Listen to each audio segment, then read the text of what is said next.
के लिए। मगरिबी बंगाल से बड़ी खबर से आपको रूबरू करवाएं। शुभेंदु अधिकारी लीडर ऑफ अपोजिशन होंगे। बीजेपी लेजिस्लेचर पार्टी की मीटिंग में शुभेंदु अधिकारी के नाम पर मुहर लगी है। मुकुल रॉय ने शुभेंदु अधिकारी का नाम यहां पेश किया था। तो इस तरह से अब मगरिबी बंगाल से अहम खबर, जहां शुभेंदु अधिकारी लीडर ऑफ अपोजिशन होंगे। बीजेपी लेजिस्लेचर पार्टी की मीटिंग में शुभेंदु अधिकारी के नाम पर यह मुहर लगी है। सीनियर लीडर मुकुल रॉय ने शुभेंदु अधिकारी का नाम पेश किया था और उसी के बाद इस पर मुहर लगी। जिस तरह से लगातार हमने देखा था कि बीजेपी कहती रही थी कि वो अब मगरिबी बंगाल में एक तामीरी अपोजिशन का भी रोल अदा करेगी, उसी की जानिब ये पहला कदम।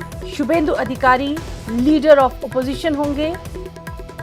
बीजेपी लेजिस्लेचर पार्टी की मीटिंग में अहम फैसला किया गया।